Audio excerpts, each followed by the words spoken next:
Você saberia explicar o Evangelho de Jesus de forma resumida? O que ele fez, por que ele veio, qual é o sentido, de Cristo ter vindo, morrer na cruz por nós? E vamos juntos tentar falar de forma direta, clara, resumida, sobre isso. E a ideia de hoje é pensarmos um pouco sobre o que é o Evangelho. Como você responderia se alguém te pedisse me explique o que é o Evangelho de forma resumida? Eu acordei com essa indagação e fiquei pensando esta manhã, como a gente pode resumir de forma bem simples, direta, em algumas palavras, o Evangelho de Jesus, o que ele fez, o que ele pregou, de forma sintetizada, assim, o que foi? Como é que a gente explica, Jesus veio, ele curou pessoas, ele expulsou demônios, ressuscitou mortos, fez discípulos, pregou, entregou a sua vida, morreu numa cruz, ressuscitou. O que tudo isso significa? Como é que explicamos o Evangelho? Ontem, o nosso amigo João Paulo, ele trouxe uma saudação ali na igreja e ele leu esse texto que foi a forma com que Jesus resumiu quando alguém lhe perguntou. Aqui nos versos anteriores, diz que o mestre da lei se aproxima, viu que Jesus tinha deixado sem resposta, os fariseus, e ele, como um mestre da lei, também quer testar Jesus. E ele faz a seguinte pergunta, Mateus 22, verso 36, diz assim: Mestre, qual é o maior mandamento da lei? Respondeu Jesus: Ame o Senhor, seu Deus, de todo o seu coração, de toda a sua alma e de todo o seu entendimento. Esse é o primeiro e maior mandamento. Aqui Jesus respondeu a pergunta deste homem, mostrando qual era o maior mandamento. Mas Jesus não queria apenas mostrar qual era o maior mandamento. Jesus queria ensinar para ele toda a lei, de forma bem resumida, bem fácil. Nós somos chamados por Deus para viver algo poderoso, viver o Evangelho. E para isso nós somos convidados a conhecer a Deus.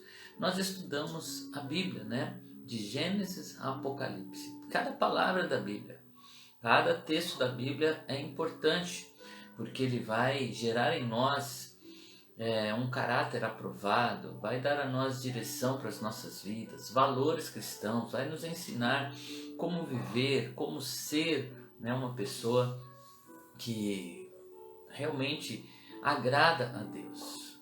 Porém, existe uma forma sintetizada para nós entendermos isso, pensar, agir, viver, porque até que eu tenha um conhecimento mais profundo,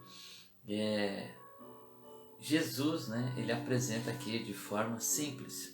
E aí Jesus continua, ele perguntou o primeiro, Jesus responde o primeiro e ele vai para o segundo, verso 39. E o segundo é semelhante a ele: ame ao seu próximo como a si mesmo. E aí ele diz aqui no verso 40, destes dois mandamentos dependem toda a lei e os profetas. Jesus usa a palavra aqui, toda a lei, 100%, depende disso, ou seja, vai sair disso. Desses dois mandamentos nós extraímos tudo aquilo que é o Evangelho: amar a Deus sobre todas as coisas e amar ao próximo como a si mesmo. E a pergunta que a gente começou: o que Jesus viveu, o que ele pregou, o que ele fez? Essas duas coisas. Ele amou ao Pai sobre todas as coisas, com todo entendimento, com toda a sua força. Por isso ele se esvaziou a si mesmo, sendo ele Deus. Ele desceu à terra, se tornou homem, em obediência ao Pai, amando ao Pai. E o que ele fez aqui? Amou pessoas. Jesus curou por quê? Porque ele amou. Jesus, ele deu vida aos mortos por quê? Porque ele amou. Jesus libertou pessoas que estavam escravizadas pelos demônios ou mesmo por uma forma de pensar medíocre, né? Porque Jesus não libertou só de demônios. Quando ele chegava e dizia, sai, e as pessoas eram libertas. Jesus também libertou na mente, da escravidão da mente. Pessoas que não interpretavam corretamente, viviam, né, em prisões intelectuais, viviam aí seus paradigmas, viviam sem o conhecimento. Jesus veio trazer o conhecimento da verdade. Então, em toda a sua vida, Jesus fez isso. Amou a Deus e amou pessoas. A maior prova do amor a Deus foi quando ele obedeceu. Diz a palavra, Jesus foi obediente até a morte e morte de cruz. Jesus fez o que Adão não pôde fazer. Por isso Jesus foi chamado do segundo Adão. Toda a humanidade dependia do primeiro Adão. O primeiro homem, dele e de Eva, né, porque os dois foram chamados de Adão, descenderia toda a humanidade.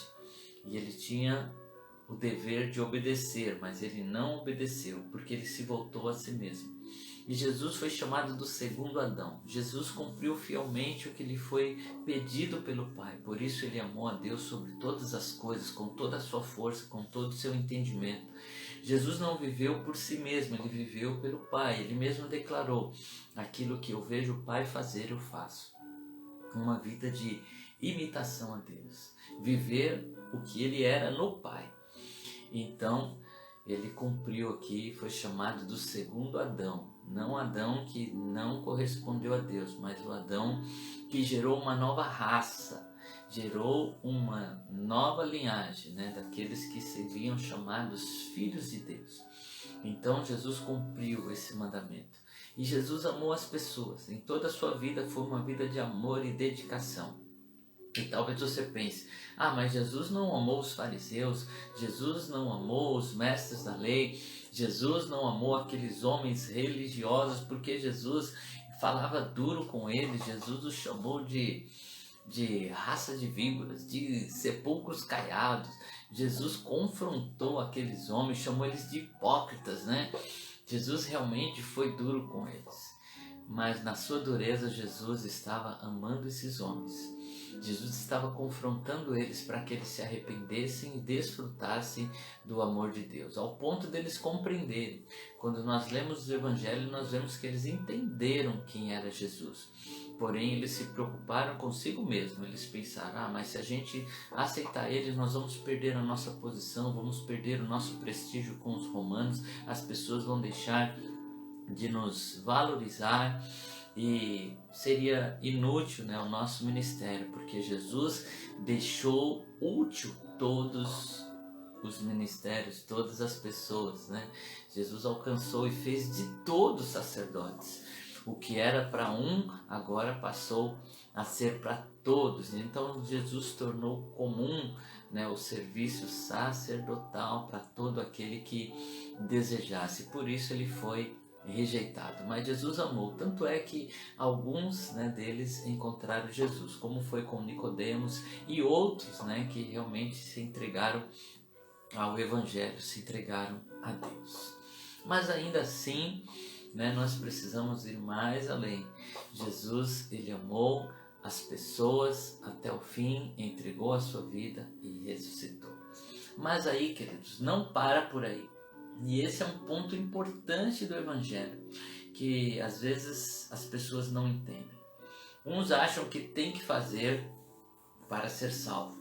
Outros acham que Jesus já fez, então está tudo certo. Eu posso seguir a minha vida. Eu posso simplesmente aceitar a Cristo e viver do meu jeito. A graça é graça, foi favor e merecido. Eu ganhei, então é meu. E aí é onde muitos se enganam, né? Porque Jesus nos chamou para cumprir esses mandamentos: amar a Deus e ao próximo. Então eu não posso simplesmente viver a minha vida sem me tornar como Ele, parecido com Ele. E esse é o grande desafio. Os primeiros discípulos, eles foram chamados de cristãos, pequenos cristos, porque as pessoas começaram a ver neles a imagem de Cristo. Aqueles que conheceram Jesus começaram a ver nesses discípulos a reprodução do Evangelho. Homens que seguiram esses mesmos princípios, amaram a Deus e amaram o próximo. Amaram de tal forma que eles olharam e disseram: cristãos. Cristão quer dizer pequenos cristos. Eles olharam e falaram assim: olha, eles estão reproduzindo aquilo que o mestre deles fez. Eles estão se tornando como ele. E aí é que está. Precisamos nos tornar como eles. Nos empenharmos para amar a Deus e amar ao próximo. Reproduzir. Porque senão a nossa salvação não é uma salvação, Na verdade se torna uma perdição. Mas a salvação nos salvou de quem éramos e nos tornou como Ele. Então ame a Deus sobre todas as coisas e ame ao próximo como a si mesmo. Assim você não vai só receber o Evangelho, você vai viver o Evangelho. Essa verdade é a mesma quanto ao perdão, Nós primeiro fomos perdoados, recebemos de Deus esse perdão e agora nós temos que perdoar ao outro, porque senão o perdão que nós recebemos se torna inútil. Jesus contou uma parábola dizendo que um rei chamou os seus servos para acertar contas com ele. E tinha lá um que devia muito dinheiro para ele, devia lá 500 dinheiro. E esse homem suplicou: Senhor, eu não tenho com que pagar. Então o rei disse: você vai para a prisão então para pagar tudo. Mas ele falou: tenha misericórdia, me dá uma oportunidade de pagar. E disse que o rei se compadeceu tanto dele ao ponto de perdoar a vida, dizendo: olha, você não me deve mais nada, vai em paz. Mas ele saindo dali, ele encontrou um seu conservo, alguém que era servo como ele. E ele lembrou que aquele homem também tinha uma dívida. Ele pensou: o rei me chamou para acertar dívida, então é hora de acertar dívida. E ele foi lá dizendo: olha, você tem que me pagar. Esse homem devia 50 dinheiro para ele, 10% daquilo que ele devia. E ele começou a apertar esse homem, dizendo: não, você vai ter que me pagar, você vai ter que me pagar. E da mesma forma o homem disse: eu não tenho com que pagar, olha, não tenho condição, me dá mais um tempo. E o que ele fez? Ele falou assim: não. Chamou os guardas, prendeu aquele homem e fala: até que a dívida seja paga. Esse homem achou que era momento de acertar dívidas. E não era isso que o rei estava ensinando. O rei estava ensinando: é momento de perdoar. E as pessoas indignadas ao verem isso comunicaram ao rei. E o rei chamou esse homem e disse: eu não te perdoei toda a sua dívida? Você não deveria fazer o mesmo que eu fiz? Mas não, você foi e fez totalmente o contrário. Então agora você vai ser preso até que tudo seja pago. E a dívida dele era uma dívida impagável. Então recebemos o perdão e aí nós perdoamos. Temos condição agora. Ninguém pode dar o que não recebeu, mas à medida que nós recebemos, nós podemos dar. Por isso que nós amamos, porque Ele nos amou primeiro. Esse princípio de Jesus, amar a Deus sobre todas as coisas e ao próximo como a si mesmo, nós só podemos fazer quando nós recebemos isso. Deus nos amou, nos deu o seu Filho, Ele se entregou por nós.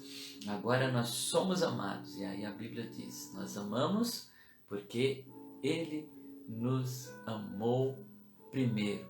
E assim o Evangelho. Cristo veio, viveu, derramou sobre nós a sua graça. Agora nós temos condição. Por isso que Ele também disse: de graça recebeste, de graça dai. Amém? Que Deus te abençoe nesse dia, esteja com você. Nós vamos orar aqui e nesta oração vamos apresentar a Deus a vida das nossas crianças, dos nossos pequeninos. Amém? Querido Deus, este é o Evangelho, Senhor, que Jesus nos ensinou. Com essas regras, Pai, de ouro, amar a Ti de todo entendimento, com toda força, com tudo que temos, ó Pai. Oh Deus, e também amar ao próximo como a nós mesmos. Nós não poderíamos fazer isso, Senhor, se o Senhor não tivesse nos amado primeiro, derramado sobre nós a sua graça, o seu favor. Agora temos condição, Senhor, porque o Senhor está vivendo em nós através do Teu Espírito, nos levando para que possamos viver, ó Pai, o Evangelho. Não simplesmente recebê-lo, mas reproduzi-lo. E é isso, Senhor, que nós, como Teus filhos, devemos e nos propomos a fazer. Senhor, nesse dia que se comemora, Pai, o Dia da Criança, nós queremos apresentar a Ti, Senhor, esses pequeninos, que Jesus não rejeitou que viesse a eles, mas os recebeu, os abençoou. Ó Deus, nós também reproduzimos isso, abençoamos as crianças, ó Pai. Ó Deus, que o Senhor dê a elas, Pai, entendimento, um crescimento saudável, livrando de todo mal, Senhor, pois tantas ciladas, ó Pai, há no mundo para desvirtuar as nossas crianças, Senhor. Mensagens, ó Pai, que estão aí em todo canto para desviá-las do seu amor, da sua graça, do seu favor. Deus, nós pedimos que o Senhor abençoe as famílias, os pais, famílias que hoje, Senhor, já não são tão estruturadas assim. Oh Deus, mas que o Senhor possa preservar estas crianças, principalmente, Pai, de abusos, Pai, de maus tratos, ó Deus, de situações que marcam essas crianças por toda a vida. Nós sabemos que o nosso inimigo, Pai, ele vem para roubar, matar e destruir. Ele quer roubar a identidade das nossas crianças, roubar a sua infância, roubar o seu futuro. Mas em nome de Jesus, Pai, preserve, guarde, abençoe. Ó Deus, abrace, Senhor, e conduza estas crianças. Em nome de Jesus. Amém. Que Deus te abençoe em nome de Jesus. Te dê aí um ótimo feriado e uma semana maravilhosa. Deus te abençoe. Fique na paz.